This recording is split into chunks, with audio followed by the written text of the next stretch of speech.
देश एक तरफ जहां बड़े बड़े बदलावों से गुजर रहा है, वहीं समाज में भी बड़े बड़े बदलाव हो रहे हैं। और समाज में होने वाले ये बड़े बदलाव निश्चित रूप से आपको चिंतित और व्यथित करने वाले हैं।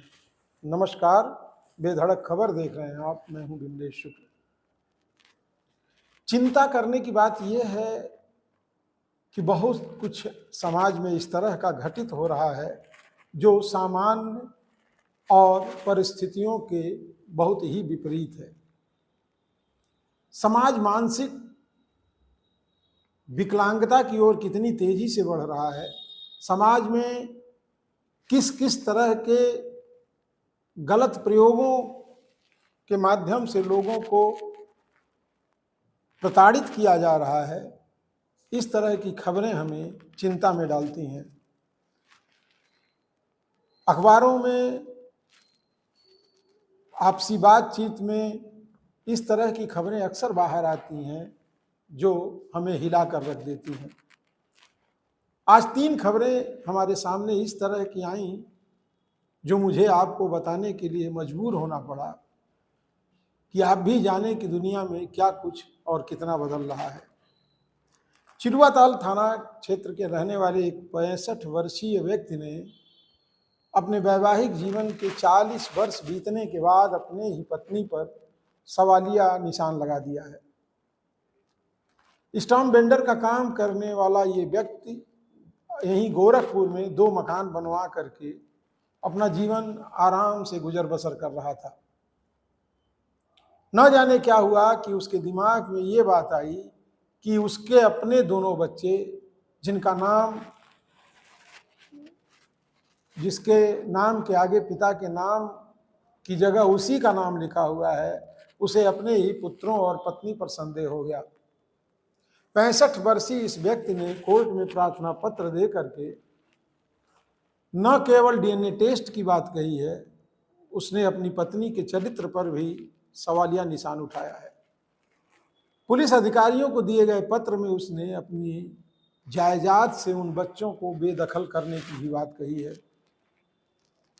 65 वर्षीय इस व्यक्ति ने जो पुलिस को प्रार्थना पत्र दिया है और कोर्ट में जो याचिका दायर की है, उसमें उसने लिखा है कि मेरी पत्नी का अवैध संबंध एक रिश्तेदार से था और ये दोनों बच्चे मेरे नहीं हैं।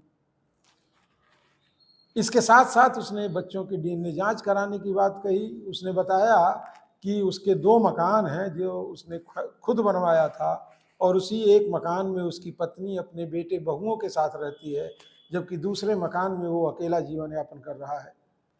उस बुजुर्ग आदमी ने यह भी आरोप लगाया कि उसके बच्चे उसकी देखभाल नहीं करते, उसका ख्याल नहीं रखते और उसके जीवन यापन का खर्चा नहीं देते। अब कारण क्या है ये तो जांच के बाद पता चलेगा, लेकिन पुलिस अधिकारी भी इस तरह से आए हुए प्रार्थना पत्र के बाद सदमे में है। वहीं दूसरी जो सबसे बड़ी चिंताजनक खबर है वो एक नाबालिग बालिका का आरोप है। नाबालिग बालिका के आरोप के बाद 3 महीने के बाद पुलिस अधिकारियों के हस्तक्षेप से कोर्ट में उसका बयान तो दर्ज हो गया, लेकिन अभी भी वो न्याय के लिए दर दर भटक रही है। तिवारीपुर इलाके की छात्रा को एक सोहदा स्कूल से आते समय छेड़ता था।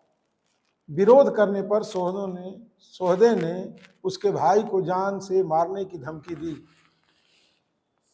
और इसी दबाव को आगे बढ़ाते हुए उसने उस बच्ची से बातचीत करनी भी शुरू कर दी।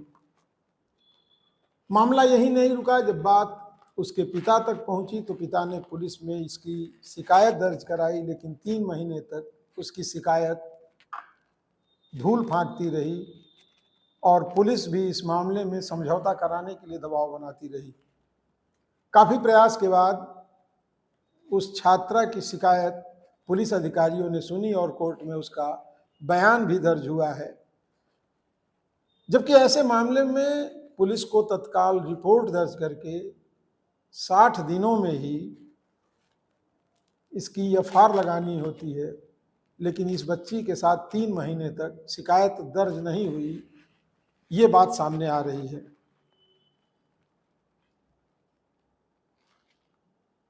आरोपी युवक उस बच्ची की फोटो एडिट करके उसके वायरल करने की धमकी देते हुए उसे हमेशा तंग करता रहता था। बताते हैं कि इसके पूर्व भी उसी मनबढ़ ने, उसी सोहदे ने उस बच्ची के एक सहेली के साथ इसी तरह की हरकत की थी। वहीं चौंकाने वाली एक खबर शाहपुर के एक निजी स्कूल में पढ़ाने वाली शिक्षिका की है। शिक्षिका का आरोप है कि एम्स थाना क्षेत्र के जगदीशपुर में 2022 में जब वह गई थी तो उसी के एक रिश्तेदार ने उसका एक अश्लील वीडियो बना लिया और इस अश्लील वीडियो के आधार पर वह उसका मानसिक और शारीरिक शोषण करता रहा। इस बीच उसने धमकियां देकर, डरा धमका करके उसके गाढ़ी कमाई का 1,70,000 रुपया भी हड़प लिया। युवती का आरोप है कि कुछ दिन पूर्व उसने उसकी बच्ची को जान से मारने की धमकी देते हुए एक होटल में उसके साथ गलत काम किया। अब आप जरा सोचिए कि अगर इस तरह की खबरें आम होती रहीं और गली मोहल्ले में इस तरह की घटनाएं होती रहीं तो हम सभ्य और विकसित समाज में होने का दावा किस तरह से कर सकते हैं। बहुत सारे लोग धार्मिक होते जा रहे हैं, लेकिन इस तरह से आसुरी शक्तियां अगर समाज पर इसी तरह भारी पड़ती रहेंगी तो आने वाले दिनों में क्या हालात होंगे, इसकी कल्पना मात्र से ही रूह कांप जाती है। हमारी इस खबर को अगर आप YouTube पे देख रहे हैं तो हमारे YouTube चैनल को सब्सक्राइब करें, फेसबुक पे देख रहे हैं तो फॉलो करें, लाइक करें और कमेंट करके ज़रूर बताएं कि ऐसी घटनाओं से बचने के लिए क्या और उपाय किए जा सकते हैं। अगली खबर तक के लिए हमें अनुमति दें। नमस्कार।